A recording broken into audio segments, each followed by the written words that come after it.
Cumprimentamos a todos com a paz de nosso Senhor e Salvador Jesus Cristo. Estamos iniciando mais uma EBD na TV. Eu sou o pastor Henrique, moro atualmente em Cajamar, São Paulo. Se você deseja nos convidar para estarmos aí, entre em contato conosco. Esse telefone aí, 99951520454. Nós estaremos aí pregando a palavra de Deus, fazendo um congresso de EBD, ou escola bíblica de obreiros, culto de missões, de evangelismo, culto para a família, sobre escatologia, sobre dons do Espírito Santo, ministramos curas, batismos com o Espírito Santo, libertação. Então nos convide, estaremos aí com todo prazer. Os irmãos aí de Macapá, estaremos aí já. Os irmãos lá do Uruguai também estaremos aí já. Deus abençoe. Te pedimos aí, dê um like, um joinha aí, gostei. Se inscreva em nosso canal para ajudar a divulgar esse trabalho. Passe o link desse vídeo para outros irmãos, nos grupos, para que outros também possam assistir juntamente conosco, aprendermos juntos. E se você deseja receber os slides que nós usamos aqui e mais estudos escritos a respeito da lição, então entre em contato conosco por esse telefone que é meu WhatsApp. Aí lá coloca, quero material de apoio da revista CPAD. Coloca seu nome e sua cidade. Aí nós colocamos você para receber toda semana esse material gratuitamente. Não precisa pagar nada mesmo. Vamos então à nossa lição. Neste trimestre nós estamos estudando nas revistas da CPAD Adultos com o tema O Deus que governa o mundo e cuida da família.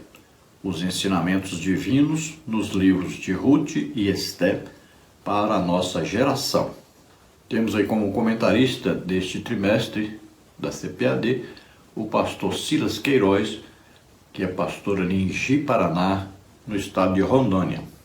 Já estudamos na lição 1 duas importantes mulheres na história de um povo, na lição 2 o livro de Ruth, na lição 3 Ruth e Noemi entrelaçadas pelo amor, lição 4 o encontro de Ruth com Boaz, e hoje vamos estudar a lição 5 o casamento de Ruth e Boaz, a remissão da família. Então, a partir da próxima semana, já estaremos estudando aí o livro de Esther.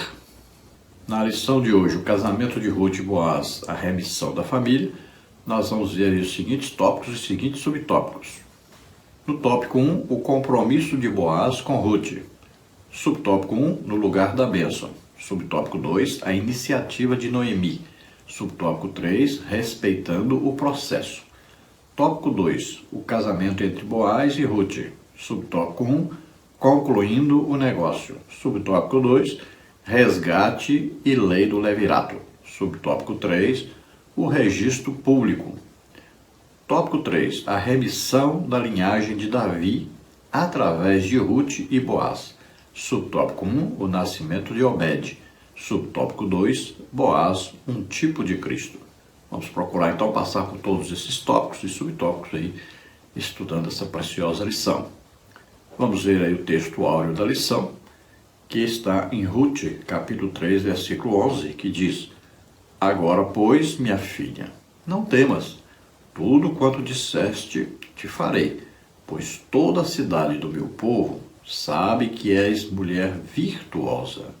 Então vemos aí uma coisa curiosa, Na verdade, foi Ruth quem pediu o Boaz em casamento. Não foi o Boaz que pediu a Ruth em casamento, Ruth, obedecendo a orientação da sua sogra Noemi, foi até a eira, ou seja, aonde lá se malhava o trigo. E ali à noite todos os trabalhadores então iam dormir. E Boaz também, olha só, um patrão que trabalhava junto com os seus funcionários e também dormia ali junto com eles. Não era ali a casa da fazenda, mas era o local onde se malhava trigo.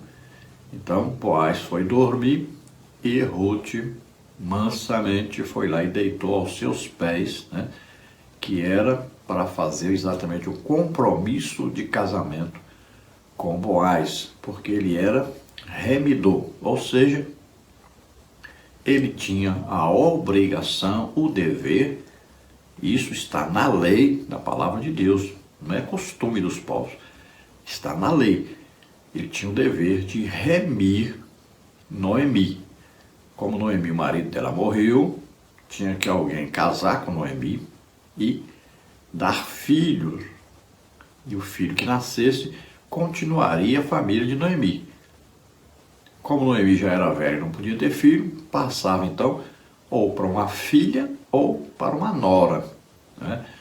E aí, olha só, a Ruth, ela tinha o privilégio aí de, então, receber a remissão, tanto porque sua sogra não podia ter filhos, quanto porque ela também era viúva e precisava ser remida. Ela precisava ter um marido que suscitasse descendência ao seu marido que havia morrido.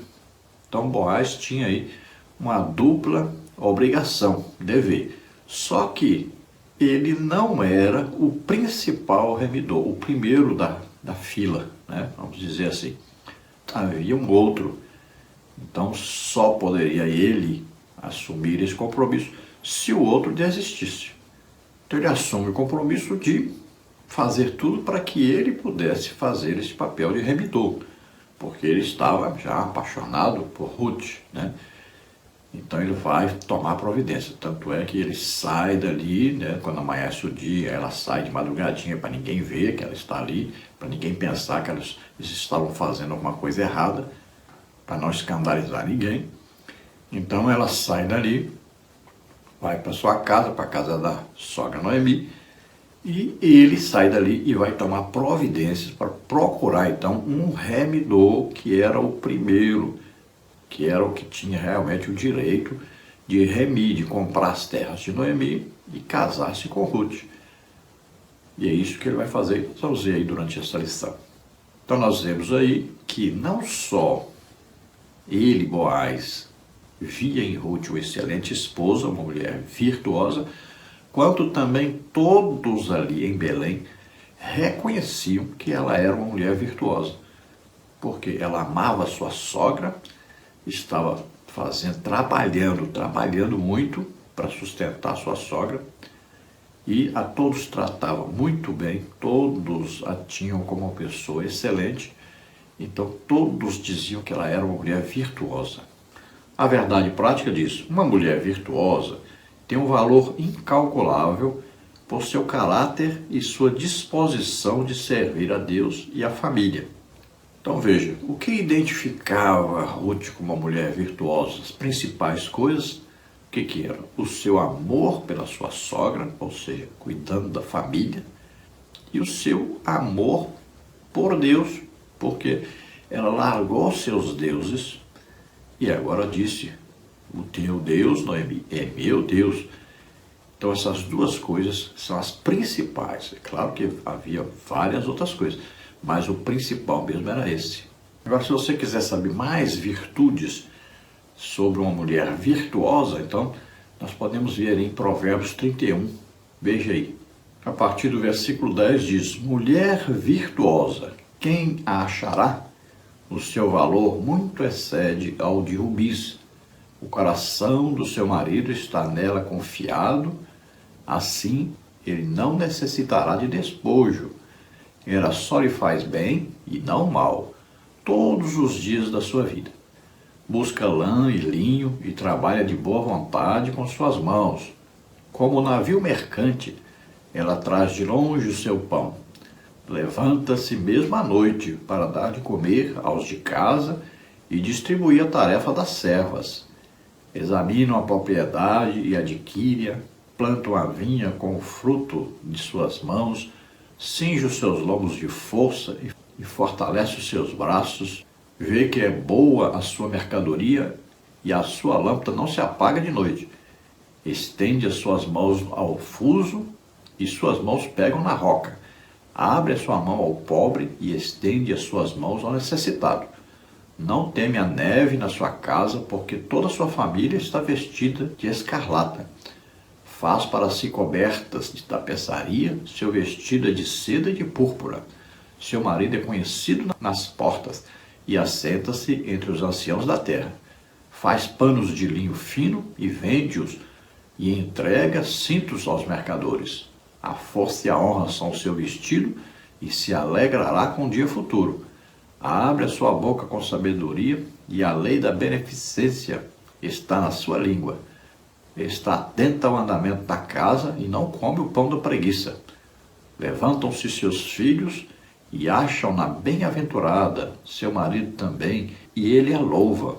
Muitas filhas têm procedido virtuosamente, mas tu és de todas a mais excelente. Enganosa é a beleza, e vã a formosura. Mas a mulher que teme ao Senhor, essa sim, será louvada. Dai-lhe do fruto das suas mãos, e deixe o seu marido o trabalho, louvá-la nas portas. Então esse é um retrato da mulher virtuosa. Veja quantas qualidades, né? Se levanta de madrugada, está sempre atenta, cuidando de todos, né? Coordenando todo o trabalho da casa, organizando tudo, ainda trabalha para ajudar o marido. É uma mulher realmente virtuosa. Vamos à leitura bíblica em classe, que está em Ruth, capítulo 3, versículos de 8 a 10, e no capítulo 4, versículo 11. Vamos ver então. Ruth 3. E sucedeu que, pela meia-noite, o homem estremeceu e se voltou, e eis que uma mulher jazia a seus pés. E disse ele: Quem és tu? E ela disse: Sou Ruth, tua serva. Estende, pois, tua aba sobre a tua serva, porque tu és o remidor. E disse ele: Bendita sejas tu do Senhor, minha filha. Melhor fizeste esta tua última beneficência do que a primeira, pois após nenhum jovens foste, quer pobres, quer ricos. Ruth 4. E todo o povo que estava na porta e os anciãos disseram: Somos testemunhas. O Senhor faça a esta mulher que entra na tua casa, como a Raquel e como a Leia, que ambas edificaram a casa de Israel, e a-te já valorosamente em Efrata, e faze-te nome afamado em Belém. Então vemos aí que Ruth, seguindo a orientação então de sua sogra Noemi, né, seguindo o costume, e ela foi então, deitou aos pés de Boaz, e quando ele acorda, vê que tem uma mulher ali, pergunta quem é, ela diz que é Ruth, e diz que ele é o remidor. Para ele estender a capa sobre ela, significava que se ele colocasse a sua capa sobre os seus ombros, ele estava fazendo um compromisso de se casar com ela, porque ele era o remidor. Então ele cumpriria a lei, né, que mandava que ele então se casasse com ela, que era a lei que é chamada então o levirato. Essa palavra Levi significa cunhado, que assume então a posição de marido da sua cunhada. No caso, ele não era cunhado, porque o cunhado de Ruth havia morrido também. Então o parente mais próximo assumia esse compromisso. Então ele diz para ela que ela é bendita do Senhor porque ela não procurou um jovem para se casar. Boaz provavelmente tinha aí por volta, acreditamos, entre 40 e 50 anos. Então ela não procurou um jovem, ela poderia procurar uma pessoa da idade dela. Ela tinha aí por volta de 27, no máximo 30 anos. Então ele louva a Deus e fala com ela que ela é bendita do Senhor porque ela poderia procurar um jovem de 30 anos, escolher alguém, ou pobre ou rico, mas escolher alguém da sua idade para poder se casar. Mas ela não, ela procurou uma pessoa que temia Deus, uma pessoa trabalhadora e uma pessoa que pudesse então ser um remidor. Então ela estava cumprindo a lei e estava demonstrando que também estava apaixonada por Boaz. Vemos aí no capítulo 4 já, então Boaz assumindo, né, o seu papel como remidor, porque o outro remidor passou para ele esse direito.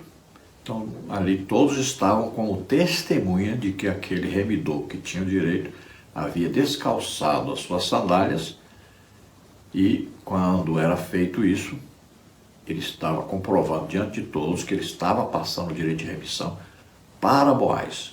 Então era um compromisso. E aí todos ali serviam de testemunha desse fato. E todos, então, ficaram alegres, felizes, porque eles viam em Ruth uma excelente pessoa. E veja bem, eles não fizeram acepção de pessoas, porque o próprio Boaz era filho de uma gentia também. Ele era filho da ex-prostituta Raabe, né, lá de Jericó. Veja só. Então ele era filho de um israelita com uma gentia. E ele estava se casando com uma gentia. E isso tem a ver aí com a graça de Deus, ou seja, Jesus Cristo, que veio nos remir, né? Ele veio nos comprar. Olha só, nós nem tínhamos direito, os judeus é que tinham. Nós, gentios, estávamos o quê? Vendidos ao pecado, vivíamos na idolatria. E aí Jesus vem e nos compra, olha só, com o seu sangue precioso. Ele nos remiu, nos comprou. E é uma coisa interessante, que ele não comprou só a nós, mas ele comprou também a terra, porque o homem havia vendido a terra a Satanás.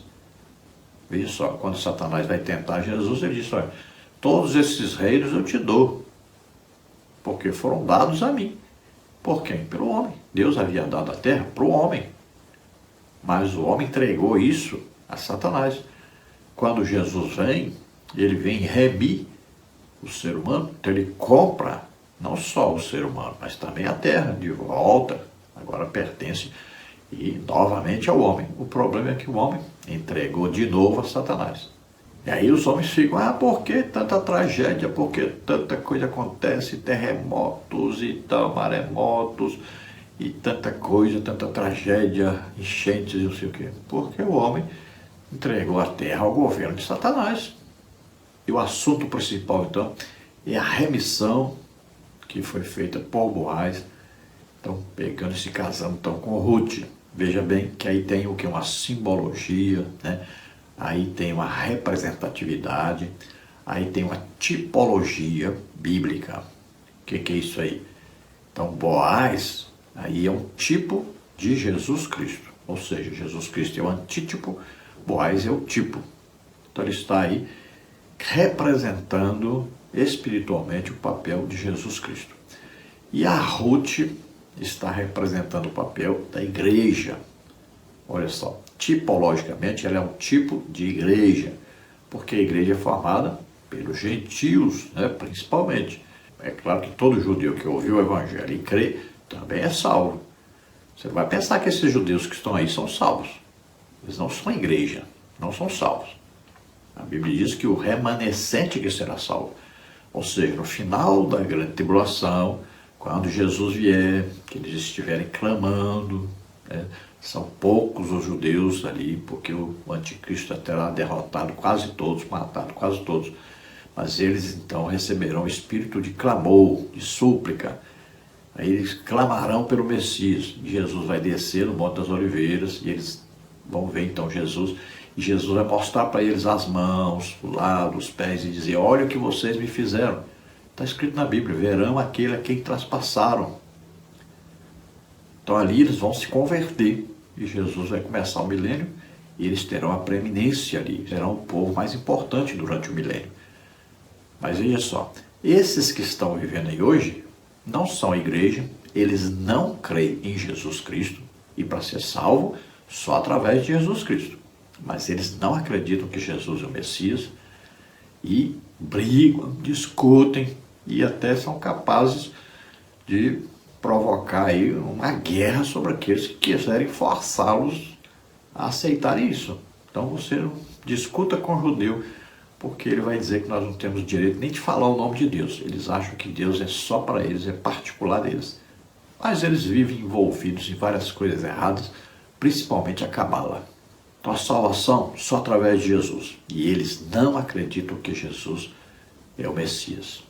Então a igreja é formada principalmente, quase que totalmente, né, por gentios. Então o Ruth aí representa a igreja, ou seja, é um tipo da igreja. O antítipo é a igreja, o tipo é Ruth. A introdução da lição diz, o livro de Ruth começa com fome e mortes, mas termina com duas grandes celebrações, o casamento de Boaz e Ruth e o nascimento de Obed, o avô de Davi. Nosso Deus é poderoso para reverter tragédias em bênçãos. Além de um redentor humano, a história nos apresenta parte da genealogia de Jesus Cristo, nosso redentor divino humano. Então olha só, a tragédia na família de Noemi, né? Morre o marido, Elimeleque, Morrem os 2 filhos, né? Malom e Quilion. A Orfa vai embora, né? Não segue com a sua sogra. Então chegam ali em Belém somente Noemi e Ruth, as 2 viúvas, né? Uma situação deplorável. Noemi vai dizer, não me chame mais Noemi, me chame agora de amarga, né? Veja só, ela está numa situação muito difícil, viúva, perdeu também 2 filhos, perdeu também a nora, que foi embora, ficou só com uma, e ela está ali agora, sem condições, né, de ter outro filho. Sua nora é uma gentia, que pertencia a um povo que foi amaldiçoado por Deus. Olha só que situação. Mas ali tudo vai se resolver, porque ela está na casa do pão. Ela está em Belém, né? E ali a bênção de Deus vai chegar até ela. Então a situação vai mudar completamente. Ela está voltando para o seu Deus, ela está voltando para a terra que Deus lhe deu, ela está voltando para o seu povo, que é o povo chamado por Deus, e ali ela é grandissimamente abençoada, porque ela encontra um remidor. Então veja, é a história da igreja. A igreja é formada por pessoas que aí agora são ex-ladrões, ex-prostitutas, né, ex-mentirosos, ex-assassinos, ex toda coisa de ruim, né? E aí Jesus veio até nós. Ele se fez nosso parente próximo. Então, a Bíblia diz que ele em tudo se tornou semelhante aos homens, menos no pecado. Então ali ele tinha o direito de nos comprar, porque ele se tornou homem. E aí ele vem e vai pagar o preço pelo homem que estava vendido ao pecado. Então ele morre em nosso lugar na cruz, ele leva sobre ele os nossos pecados, doenças, enfermidades, maldições e o juízo de Deus que estava sobre nós. E ele morre em nosso lugar, nos substitui naquela cruz e ressuscita, vence a morte, o pecado, ressuscita, está à direita do Pai intercedendo por nós. Então ele nos comprou, ele nos remiu. Vamos ao tópico 1, o compromisso de Boaz com Ruth. Subtópico 1, no lugar da bênção. A colheita da cevada e do trigo havia terminado e Ruth permanecia servindo a Noemi e lhe obedecendo em tudo. Ruth 2:23. Seu lema era, tudo quanto me disseres, farei. Ruth 3:5. Ruth teve oportunidade fora de casa, mas não se aventurou por parte alguma, como se fosse autônoma e independente. Ruth 3:10. Não buscou falsas liberdades, como as que são pregadas hoje pela ideologia feminista. Sua lealdade e sujeição fortaleceram o desejo de Noemi de vê-la casada novamente. Ter um novo lar era fundamental para a felicidade e segurança de Ruth. O casamento é uma instituição divina fundamental para a solidez da família, da igreja e de toda a sociedade. Gênesis 2:18, Eclesiastes 4:9-12, Hebreus 13:4. A bênção de Ruth estava chegando e ela permanecia no lugar certo. Então a colheita estava ali, no finalzinho, né? E Ruth havia então conseguido trabalhar durante aquele período e estava cuidando da sua sogra, tinha o suficiente para se alimentar. Essa não era mais a sua preocupação, e nem a da sua sogra Noemi. Elas já tinham comida suficiente para passar o ano inteiro se alimentando, até a próxima, né, colheita. Agora, então, a preocupação de Noemi com Ruth era que ela tivesse um casamento, que ela tivesse uma situação familiar normal, né, para uma pessoa que teme a Deus, que ela tivesse uma família, pudesse ter um marido que a amasse e ter filhos. Veja, Noemi poderia tomar a decisão de viver, né, ali por conta de todos, sendo sustentada o tempo todo pelas pessoas. Ela seria sustentada? Seria. Ruth era benquista por todos, ela conseguiria também ter alimentação ali para o resto da vida? Poderia. Mas elas não se aproveitaram da situação. Eles queriam o quê? Trabalhar, né? Ela tinha uma terra, ela queria trabalhar, ela queria que sua nora trabalhasse também, tivesse uma família. A família é uma coisa tão importante, mas tão importante, e as pessoas hoje vivem como se a família não fosse importante. Querem desestruturar a família, querem modificar a base bíblica da família, né? Está bem claro lá, né? O casamento é formado por duas pessoas. Aí, um homem, uma mulher. Então é só um homem e só uma mulher. É monogâmico. É um casal, olha só. É um macho e uma fêmea. Então, heterossexual. Tem que ser sempre entre um macho e uma fêmea. Como é que nós vamos saber quem é macho e quem é fêmea? Simples. Quando a pessoa nasce, ela tem cromossomos XX, é uma mulher. Tem cromossomos XY, é um homem. Coisa simples. Cromossomos XX, fêmea. Cromossomos XY, macho. Pronto. Olha aí. Coisa simples de saber quem é homem e quem é mulher. Pronto. Cada um assume a sua posição de acordo com seus cromossomos. Quem escolheu para você para ser homem ou ser mulher foi Deus. Se os seus cromossomos são XX, Deus escolheu você para ser mulher. Se os seus cromossomos são XY, Deus escolheu você para ser homem. Pronto, assuma a sua posição, né, e se comporte adequadamente de acordo com a sua condição sexual que Deus lhe deu. Quando acontece, por exemplo, né, que é um caso, talvez em 20 milhões, nasceu uma pessoa hermafrodita, ou seja, nasce com os dois órgãos sexuais, como é que o médico vai fazer? A pessoa vai ter que, na hora que nasce, o médico fazer uma operação. Ou vai ser homem ou vai ser mulher. Como é que ele faz? É simples. Pega lá os cromossomos, XX, pronto. É uma mulher. Então ele vai fazer o quê? Vai retirar, né, o órgão masculino. Simples isso, né? Se nasceu XY, é homem, pronto. Ele vai fazer uma operação ali para fechar ali aquele outro órgão que está errado naquele corpo. Simples. Se as pessoas entendessem isso, a coisa assim básica, o mundo melhoraria muito, né? É biologia, não é? Eu me sinto assim, né? Você sentiu, deixar de sentir. É biologia. Você nasceu para ser homem ou nasceu para ser mulher. E isso quem manda são os seus cromossomos, não é você na sua cabeça. Então o casamento é monogâmico, heterossexual, e o casamento é para sempre, até a morte de um dos dois. Senão, não pode acabar o casamento. Não há como acabar. A não ser por uma única opção que está na palavra de Deus.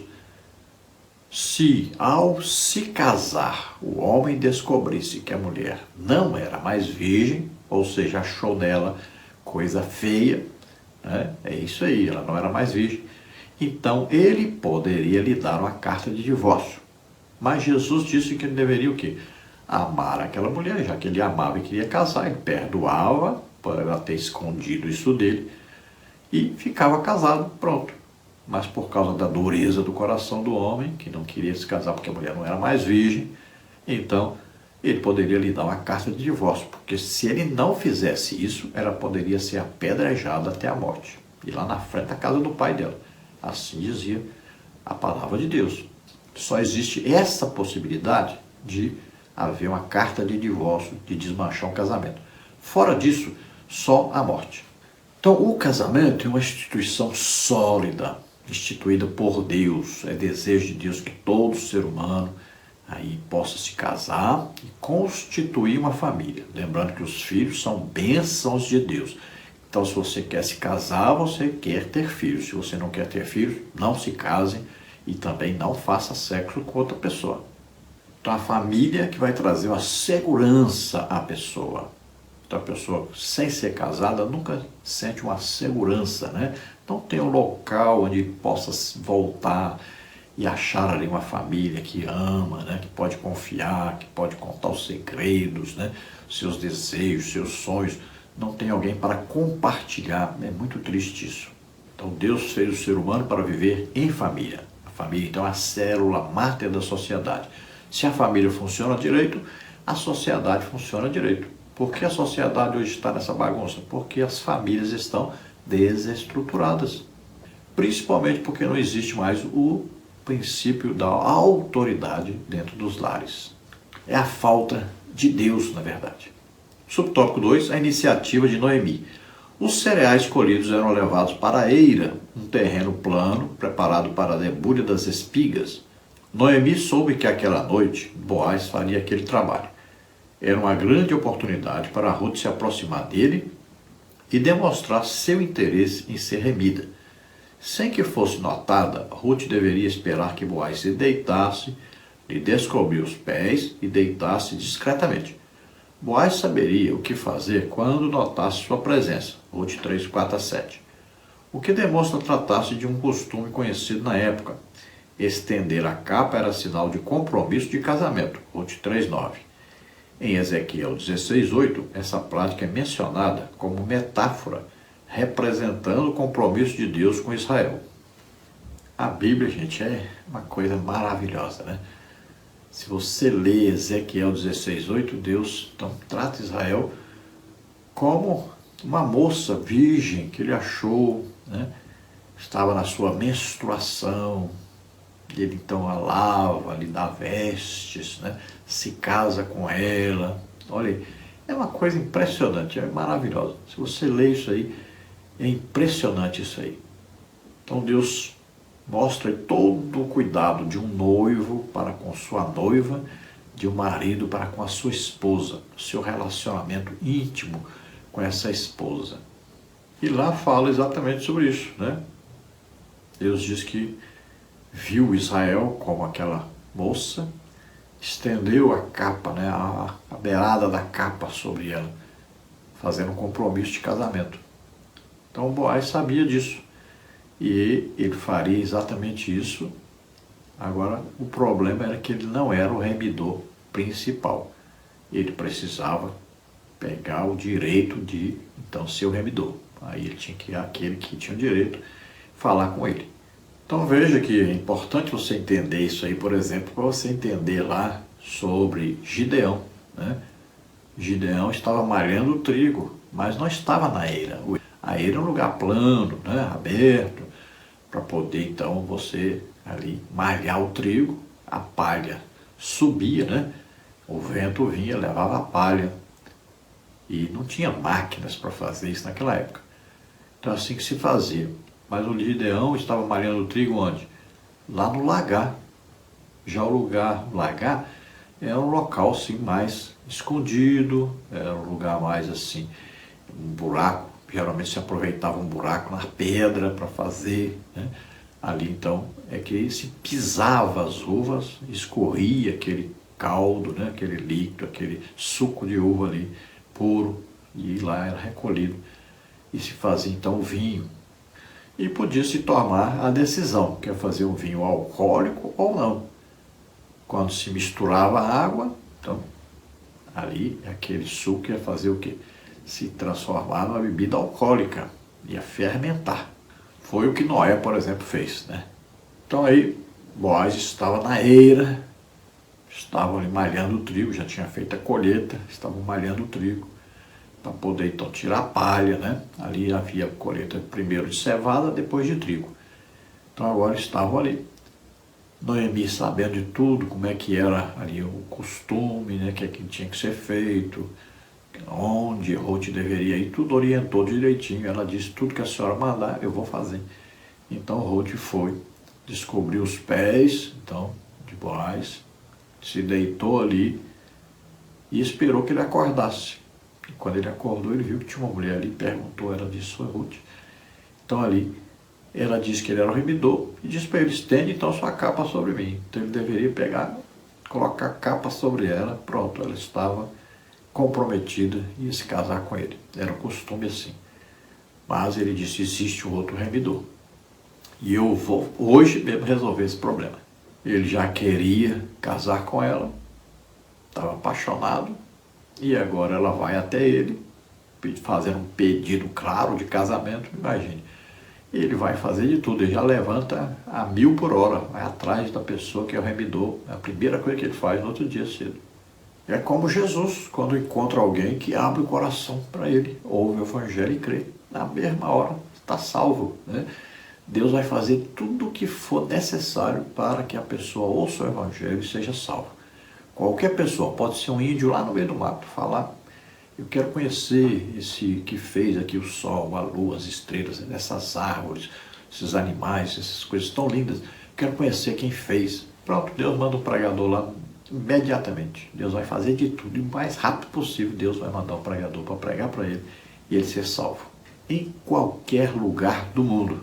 Subtópico 3, respeitando o processo. Para encontrar-se com Boaz, Ruth deveria banhar-se, se perfumar e vestir sua melhor roupa. Ruth 3:3.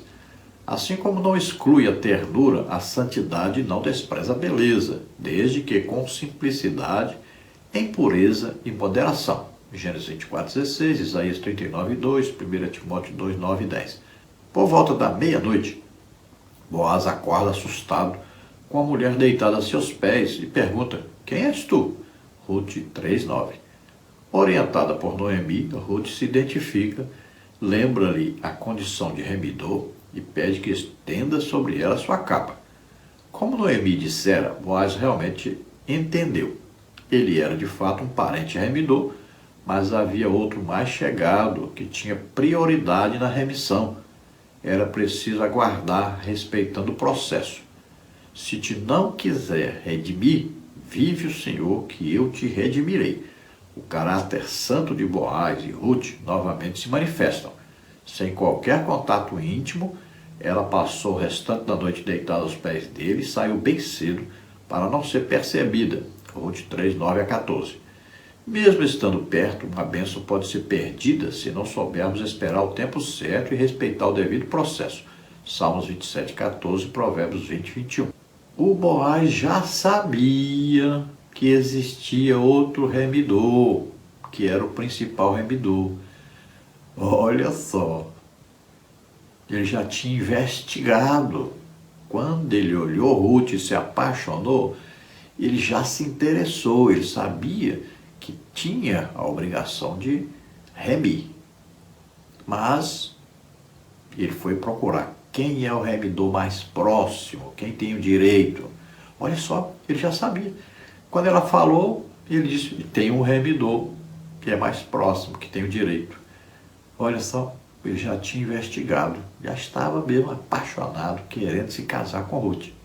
E também por sua integridade, ele sabia que tinha o dever de fazer isso, né? De socorrer a Noemi e a Ruth. Então veja que Boaz havia trabalhado o dia todo, estava com sono, foi dormir. Então vamos dizer que 8 horas da noite no máximo já estava dormindo. E ela foi. Quando foi meia-noite é que ele acordou, porque ele sentiu que tinha alguém ali, que deve ter sentido, né, normalmente o desejo de se virar ali na posição que ele estava. Quando foi se virar, tinha alguma coisa atrapalhando ele se virar, né? E aí então ele acordou, assustado. Aí viu que tem uma pessoa aqui. Então perguntou: quem é? Aí ele disse: sou Ruth. Estende a sua capa sobre mim, porque você é o remidor, né? Então ele já sabia. Ele já tinha até investigado quem era o remidor. Estava só esperando a oportunidade, né? Agora ele diz, então ele faz um compromisso. Bem cedinho eu vou tomar providência. E se o remidor que tem direito não quiser, eu assumo, com certeza. Veja que se ele quisesse, ele poderia até fazer sexo com a Ruth naquele dia. Se ela quisesse também, fariam. O desejo era grande, a atração era grande, mas eles foram fiéis a Deus, né? Se comportaram como duas pessoas que temem a Deus. Hoje na igreja está difícil ter um casamento onde os noivos já não fizeram sexo. Mas está muito difícil uma mulher virgem, uma moça virgem hoje, se casar virgem é muito difícil. Muito difícil mesmo. Dentro da igreja, não estou falando nem nada no mundo. Impressionante isso, porque não sabem se controlar, né? Não tem aí um compromisso realmente com Deus. O pecado domina. A pessoa não se entrega realmente a Deus e aí acaba se entregando ao pecado. quando vão se casar, já estão fazendo sexo, já estão em pecado de prostituição. Se morressem antes de se casar, iam para o inferno todos os dois. Quantos estão vivendo nessa situação de prostituição? Estão vivendo juntos, mas não se casaram. Não se casaram por quê? Porque não querem, não têm compromisso com Deus. Tópico 2. O casamento entre Boaz e Ruth. Subtópico 1. Concluindo o negócio. Ruth teve a iniciativa de sugerir a Boaz que exercesse o papel de remidor, conforme o costume da época. Mas era fundamental que ele esperasse o obstáculo que havia, a preferência do parente mais próximo. Boaz agiu rapidamente. Como Noemi havia dito, sossega minha filha. Aquele homem não descansará até que conclua hoje este negócio. Ruth 3,18. Todo homem deve ser preparado para tomar iniciativa na vida, principalmente quando o assunto for casamento e vida conjugal. A liderança masculina pressupõe atitude, amor responsável e honra à mulher como vaso mais fraco. Gênesis 2,24, Efésios 5,25 a 28, 1 de Pedro 3,7. Então veja que Ruth, orientada por Noemi, vai então até Boaz e lhe chama a atenção para o fato de que ele é o remidor, ou seja, ela está fazendo um pedido de casamento a ele. Mas havia então um processo a ser seguido, a ser obedecido. Então, havia um remidor, que era mais próximo, parente mais próximo de Noemi. Então, ele que tinha o direito. Boaz já tinha investigado e sabia disso. Quando, então, ele faz compromisso com ela, que se esse remidor que tinha direito não quisesse assumir o seu direito, então ele assumiria imediatamente. Então, ele fez um compromisso. E quando ela conta, então, para Noemi, a Noemi diz, sossega, minha filha, porque ela estava super preocupada. E agora, se esse homem, outro remidor, nem conheço, e agora se eu for aí obrigado a casar com uma pessoa que eu nem conheço, não amo, não tenho desejo de casar com outro, quero casar com Boaz. E agora? Ficou preocupada. Noemi disse, sossega, minha filha, ele vai dar um jeito, ele está apaixonado, e ele é um homem direito, sabe que tem que assumir um compromisso, não se preocupe, ele vai dar um jeito. E também confiar naquele que resolve todas as situações difíceis, que é Deus, né? Acreditaram realmente que ia dar tudo certo. E foi o que aconteceu. Boaz foi atrás do remidor. O homem deve ser assim, né? Um homem sério, íntegro, que tem o desejo de fazer um compromisso realmente, de assumir um compromisso com a mulher, se casar, ter uma família, ter filhos. Ou seja, o homem tem que ser macho. Hoje está difícil achar um homem que é macho. Tem muito moleque, mas muito moleque, que querem se aproveitar das moças, namorar, agarrar, fazer sexo, não querem compromisso de casamento. Muitos estão vivendo na prostituição, não se casam. E muitos se casam, se comportam como moleque, não querem assumir a posição de pai, não querem ter filhos, não terem compromisso. Parece que ficam pensando assim, vou ter filho não, porque fica mais fácil de separar a hora que eu quiser.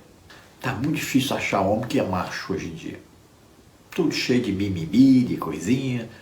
Um bando de moleques, na verdade. Muitos a gente vê assim que nem parece que é homem. Parece aquelas pessoas que nasceram homem, mas estão querendo mudar de sexo. Subtópico 2, resgate e lei do levirato. Boaz foi para a porta da cidade e logo viu o remidor que ia passando, Ruth 4:1. Não seria este mais um ato da providência divina? Boaz o convidou para tratar o assunto que lhe inquietava e chamou 10 homens importantes da cidade para testemunhar o ato. Em princípio, o remidor aceitou adquirir as terras que haviam sido de Elimeleque, mas desistiu quando Boaz o informou que o resgate incluía o dever de se casar com Ruth, a moabita, para suscitar o nome do falecido sobre a sua herdade. Ruth 4:5. A aplicação das duas leis nesse caso, a do resgatador e a do casamento por levirato, certamente se deu porque apenas a aquisição das terras não faria que ficassem na família de Elimeleque. Assim, o resgate deveria ser acompanhado do casamento sob a lei do levirato. O remidor alegou motivos econômicos para sua desistência. Ele não aplicaria recursos em terras que não seriam de sua própria família, e sim dos sucessores de Elimeleque. Rute 4, 6 e 10. Veja bem, as terras foram dadas por Deus a Israel, aquelas terras. A terra não poderia ser vendida em definitivo. Ela poderia ser vendida por um período, mas no ano do jubileu voltava a pertencer ao dono, à família legítima, dona da terra, mesmo que eles tivessem, então, vamos dizer assim, arrendado essa terra, né, para outra pessoa. Mas eles seriam, então, proprietários novamente no ano do jubileu. E aquele homem, ele queria comprar as terras. Achou ótimo. Eu vou ter mais terras. Bom demais, vou produzir mais. Ali a sociedade vivia, basicamente o quê? Da agricultura e da criação de animais. Então ele ficaria mais rico, poderia produzir muito mais. Então ele aceitou de início, mas Boaz, né, espertamente, né, inteligentemente, já tinha bolado o plano, já tinha arquitetado tudo, falava, vou dar um jeito, e vou dar um jeito desse homem desistir, né? Você vai cumprir a palavra de Deus, a lei. Muito bem, meus parabéns. Só que você tem que olhar aí os dois lados. Primeiro, você pode comprar as terras? Pode. É um direito seu? É. É a lei? É. Mas tem a lei também que diz que você tem que suscitar descendência. E aí está a Ruth, que você vai ter que casar com ela, porque você tem que dar um filho a ela. E as terras são de Elimeleque. Então, esse filho, quando nascer, é descendente de Elimeleque, por lei. E ele é dono das terras, cujo dono é o seu avô Elimeleque, né? Então, ele falou, assim não, vou comprar terra para depois dar para outra família? De jeito nenhum, não quero esse negócio mais não, né? Então agora Boaz vai ter o direito, passa o direito para ele, porque ele não descalça a sua sandália, sinal que está desistindo do direito de remidor. Subtópico 3, o registro público. Seguindo mais um dos costumes da época, a transferência do direito de resgate foi selada com o remidor descalçando o sapato e entregando-o a Boaz, Rute 4, 7 e 8. O testemunho público para a remissão e o casamento com Ruth foi invocado por Boaz e recebeu uma confirmação uníssona. E todo o povo que estava na porta e os anciãos disseram, somos testemunhas, o Senhor faça a esta mulher que entra na tua casa, como a Raquel e como a Leia, que ambas edificaram a casa de Israel. Ruth 4, 9 a 11. Ruth foi acolhida na comunidade de Israel com as mais elevadas honras. Naquele tempo não tinha, né, aí os documentos, os registros, né, em cartório, como nós temos hoje. Muitas vezes o compromisso era feito apenas com um aperto de mão. Na minha época ainda de criança, né, nós acompanhamos ainda muito isso. Muitos negócios eram feitos apenas com um aperto de mão. Os homens eram homens realmente, honravam a sua palavra. Os homens tinham palavra, né? Hoje virou uma coisa difícil, né? Nem com documento as pessoas querem respeitar mais aquilo que foi acordado, que foi feito, né? Mas naquele tempo, então, o costume era, se eu tirar, então, meu sapato, nos casos eles usavam sandálias, né? Tirar minha sandália e dar, então, a outra pessoa, estou passando esse direito, esse compromisso que eu tenho, esse direito eu vou passar para essa outra pessoa. Se eu, então, descalçar, então, minhas sandálias, entregar para ele. Então, é isso que ele fez, aquele homem descalçou suas sandálias, então, indicando que ele estava passando o direito para o Boaz. Então, aquela sandália era o compromisso, era um documento comprobatório de que havia feito, então, um negócio, né, que havia, então, feito um compromisso. Passou, então, para o Boaz o direito de ser o remidor. E então Boaz imediatamente vai assumir esse papel de ser o remidor. Imediatamente, então, ele faz o compromisso agora, vai se casar com Ruth, vai comprar as terras de Noemi. E o mais interessante é que todo o povo que estava ali, imagine o movimento, foi chamado 10 homens principais ali, né? Gente, naquela época, cidade como Belém, por exemplo, tinha aí máximo que tinha ali, umas 40 casas, 50 casas no máximo. Era um lugar pequeno, muito pequeno. Imagine o alvoroço ali, tanta gente ali que apareceu, todo mundo estava ali, na verdade, vieram tudo, né? Já estavam vendo a situação, já estavam vendo que Boaz estava apaixonado por Ruth, já sabia que Ruth estava apaixonada por Boaz, né?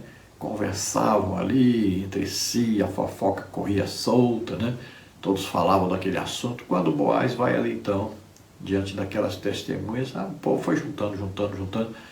Então, quando aquele homem descalçou as sandálias ali, o povo deve ter dado glória a Deus, aleluia, se alegraram, riram, pularam, ficaram muito felizes, né? E aí agora vem então uma torcida por eles, né? Olha, que Deus faça com vocês, né? Que essa mulher seja para você como foi. Aí a esposa Raquel e Leia de Jacó, né? Que deu muitos filhos, né? Que gerou a nação de Israel, as 12 tribos de Israel. Então veja, por que aquele homem tinha que se casar com Ruth? Porque Noemi não podia ter mais filhos. E a lei do levirato diz que tinha que casar com a viúva para poder suscitar descendência, ter filhos, continuar a família. Se ele se casasse com Noemi, não podia ter mais filho. Então a família não teria continuidade. Quando Noemi morresse, acabou a família de Elimeleque. Mas tinha a Ruth, que era a viúva do filho de Elimeleque. Quando Elimeleque morre, quem é o herdeiro? O filho. E o filho mais velho. Então, se ele quisesse comprar as terras, também ele tinha que casar com Ruth, ter o filho com Ruth, para esse filho ser como se fosse o filho de Malom, neto de Elimeleque, que era dono, proprietário realmente da terra. Tópico 3. A remissão da linhagem de Davi através de Ruth e Boaz. Subtópico 1. Nascimento de Obed.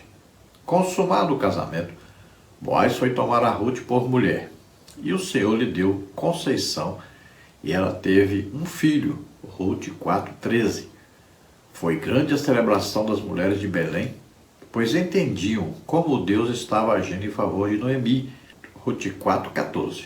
Antes amargurada e acreditando estar sob castigo divino, Ruth 1:13, 20 e 21, a viúva de Elimeleque recebeu uma renovação da vida, Ruth 4:15, e teria agora alguém que cuidaria dela em sua velhice. Era mesmo o começo de uma nova fase na vida de Noemi. Os netos enchem os avós de orgulho e alegria, Provérbios 17:6.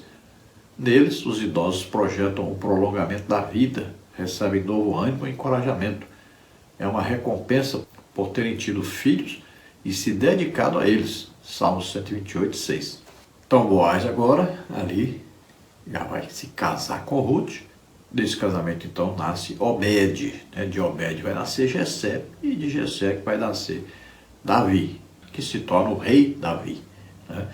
Então, veja só, Deus estava neste negócio, Deus providenciou ali o encontro de Boaz com aquele homem já de manhã cedinho, Tudo estava ali já nos planos de Deus, tudo foi seguido direitinho, Deus estava no controle de tudo. Deus agora abençoou o casal, tiveram filho, e aí desse filho vai nascer o pai do rei Davi.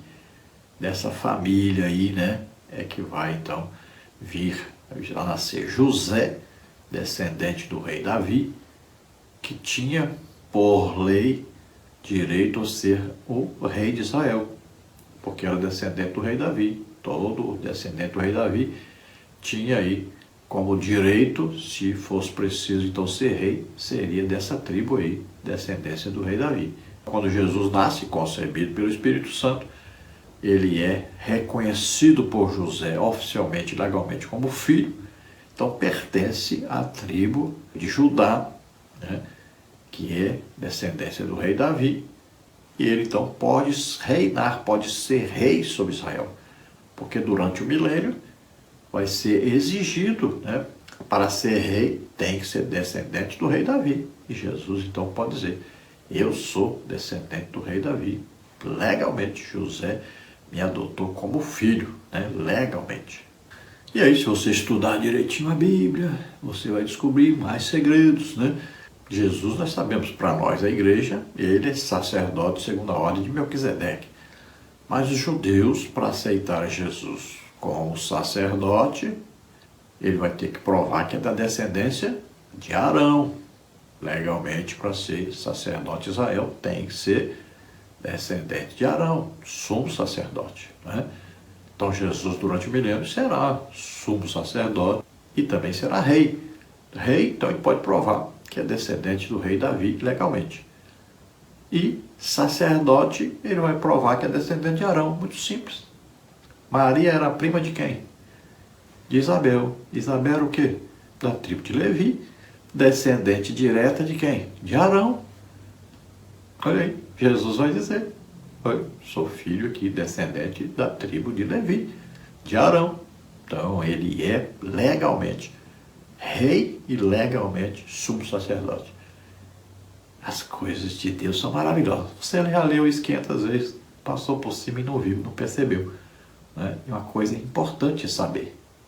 Então agora veja a situação da Noemi, como é que mudou. Antes amargurada, né? Pediu ser chamada de Mara, amargurada, né?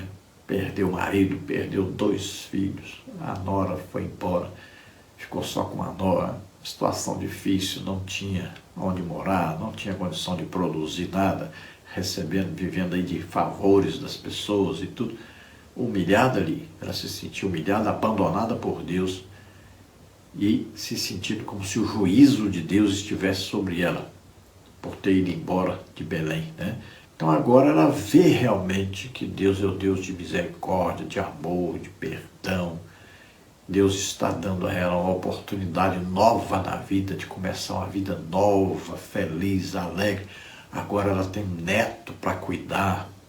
Veja só, os netos, gente, neto é muito melhor do que filho.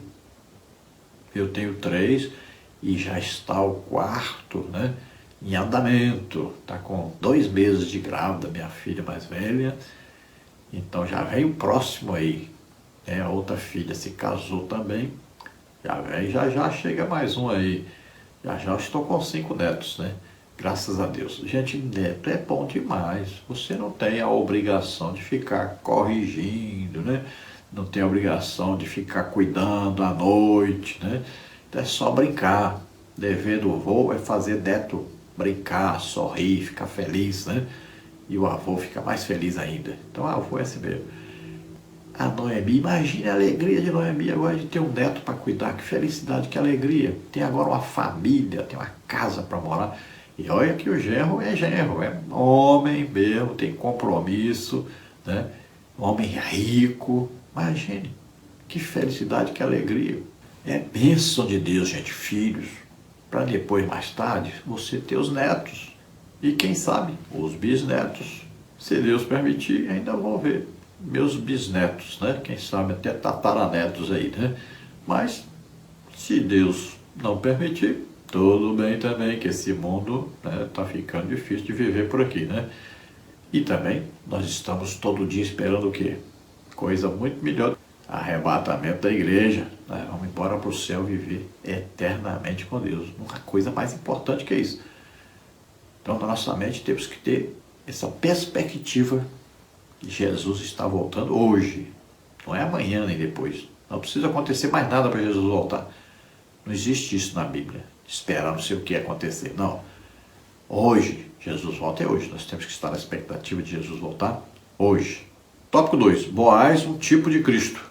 Se Noemi, Ruth ou Orfa não se casasse com alguém da família de Elimeleque, a linhagem ancestral de Davi teria sido profundamente alterada. Noemi já não tinha idade para gerar filhos, Ruth 1,12. Orfa voltou para os Moabitas, Ruth 1,14. O Deus de Israel encontrou Ruth, cuja vida foi guiada por um caminho de renúncia, amor, pureza e muita submissão. Ela, como um tipo da igreja, encontra-se com Boaz, um tipo de Cristo, nosso Redentor eterno. João 3,16, 1 de Pedro 1,18 e 19. Então veja, se Noemi tivesse casado de novo, tivesse filhos, já não tinha tanta alteração assim na família de onde viria então a nascer o rei Davi e seu descendente, né, Jesus Cristo, porque seria então da descendência só de judeus. A órfã poderia ser aquela que fosse escolhida para nascer o filho dela, mas ela foi embora, foi para os seus deuses, né? Não tinha compromisso com Deus. Se ela tivesse tido um filho e Ruth não tivesse, imagine, aí o filho seria de alguém que não temia a Deus, que adorava a outros deuses. Então Deus colocou ali Ruth, tinha a Ruth ali que se entregou a Deus, que passou a fazer parte da aliança com Deus, tinha um compromisso com Deus, tinha fé em Deus, e demonstrou-se uma pessoa boa, né, cheia de amor para com a sua sogra, comprometida com os costumes, com as leis, com tudo que fosse de Deus, e também amava um que depois seria então aquele que geraria então Obed, depois viria então Jessé e depois o rei Davi. Então Deus providenciou tudo, cuidou de tudo, direcionou tudo para que Ruth fosse então a mãe de Obed e desse continuidade então a essa descendência. Precisava ser de uma família que não fosse integralmente judia, porque o evangelho é para todos, a salvação é para todos. A graça de Deus, que é Jesus Cristo, deveria nascer de uma família que não fosse só judia. Então vemos aí a tipologia clara, né? Boaz representando Jesus Cristo, que é o remidor de toda a raça humana, e Ruth representando a igreja. Aí você fala, mas e Israel aí nesse negócio? Aí quem representa Israel é Noemi. Veja, a igreja ama a Israel. Vai lá em Israel, prega, né, faz de tudo para pregar para os judeus, embora eles não creiam de jeito nenhum que Jesus é o Messias, né, mas a igreja tem esse dever de amar Israel, orar por Israel, né, está na Bíblia, tem uma ordem de Deus que nós devemos orar por Israel, abençoar Israel. Então veja só como é que tem aí toda a tipologia. A Ruth amava a sua sogra, ajudava a sua sogra. Veja aí, tudo tem aí uma simbologia, tudo tem uma tipologia, uma coisa espiritual que você precisa estudar isso, entender isso, isso é maravilhoso. Então veja que coisa importante, que coisa interessante, né? O nome de Ruth está na genealogia de Jesus Cristo. Veja só que coisa impressionante, que coisa maravilhosa. De uma família que era proibida de entrar na casa do Senhor até a 10ª geração, dessa família é que vai nascer então o Salvador, o próprio Deus, Jesus Cristo, nosso Redentor. Conclusão, a história de Ruth é uma história de redenção. Uma moabita foi não somente remida, mas entrou para a genealogia do Redentor da humanidade, Jesus, o filho de Davi. Ao lado de Tamar e Raabe, Ruth proclama a graça de Deus que se manifesta a todos, judeus e gentios. Tito 2,11. Que proclamemos com poder a vida e a obra de nosso Redentor divino humano, Jesus Cristo, o Salvador dos homens. 1 Timóteo 4,10, Atos 4,12. Então veja aí, né, que essa família toda, olha aí, lá o Pérez é descendente de Judá. Por que dessa família? Porque quem era o primogênito era Rúben, mas Rúben se deitou com a mulher do pai, né? Perdeu o direito à primogenitura, passou então para Judá. Judá arruma uma gentia, a Tamar, né? Então veja, Tamar, gentia. Aí tem o Boaz, que é descendente, que é filho de quem? Da ex-prostituta Raabe, gentia. Ele se casa com Ruth, gentia, moabita. Olha aí, dessa descendência vem nascer então Jesus. Veja só, ele não nasce descendente direto só de judeu, porque senão não seria o Redentor de toda a humanidade, somente dos judeus. Isso é uma coisa tão clara, tão evidente, né? E os judeus não percebem essas coisas porque está velado aos olhos deles, né? Os olhos estão tapados para essas coisas. Só com a aceitação de Jesus Cristo como único Salvador e Senhor é que há a revelação clara da palavra de Deus. Então Jesus, o Filho de Deus, nasce como homem na terra e nos compra com o seu sangue. Então ele nos remiu, né? Então nos deu o direito de sermos chamados filhos de Deus. É uma gloriosa graça de Deus. Vamos orar agora? Se você ouvindo essa palavra, você crê que Jesus Cristo, então, Filho de Deus, veio à terra, nasceu como homem, viveu aqui como homem, tomou sobre ele os nossos pecados, doenças, enfermidades, maldições, o juízo de Deus que estava sobre nós, levou tudo isso sobre ele e nos substituiu naquela cruz. Nós tínhamos que morrer, ele morreu em nosso lugar, mas ele foi justificado em espírito, venceu a morte, o inferno, ressuscitou, está à direita do Pai intercedendo por nós. Você crê nisso? Você é salvo agora. Vamos orar agora. O Espírito Santo vai entrar em operação agora, convencendo você do pecado, da justiça e do juízo. Você vai sentir agora o desejo de se arrepender, de pedir perdão a Deus. E você recebe agora a salvação. Você recebe agora o Espírito Santo que vem morar em você. Se você que está nos ouvindo, você está doente ou está enfermo, vamos orar agora e você recebe a cura agora, em nome de Jesus. Receba o seu milagre. Vamos orar. Pai, em nome de Jesus, entregamos a Ti agora essas vidas. Oh, abraça, Senhor, essas vidas com amor, com misericórdia. Recebe-os por filhos. Oh, Senhor, que agora eles possam conhecer a verdade, que possam viver essa verdade, que possam, Senhor, receber o seu amor, a sua misericórdia, que possam sentir esse grande amor que o Senhor tem para com eles. Que eles possam ser testemunhas do seu milagre, da sua maravilha, da sua transformação por toda a terra. Usa poderosamente, Senhor, em tuas mãos essas pessoas. Senhor, aqueles que estão doentes, estão enfermos, ó Senhor, vem sobre eles agora. Ó Pai, em nome de Jesus, toca neles, vem, Senhor, trazendo saúde a eles. Faz um milagre na vida deles, em nome de Jesus. Solta toda doença, toda enfermidade. Sai agora em nome de Jesus. Toca, Senhor, toca neles. Oh, Senhor Jesus, toca. Cura, Senhor, em nome de Jesus. Eu te peço, oh Pai. Cuida deles, da saúde, Senhor. Restaura a saúde.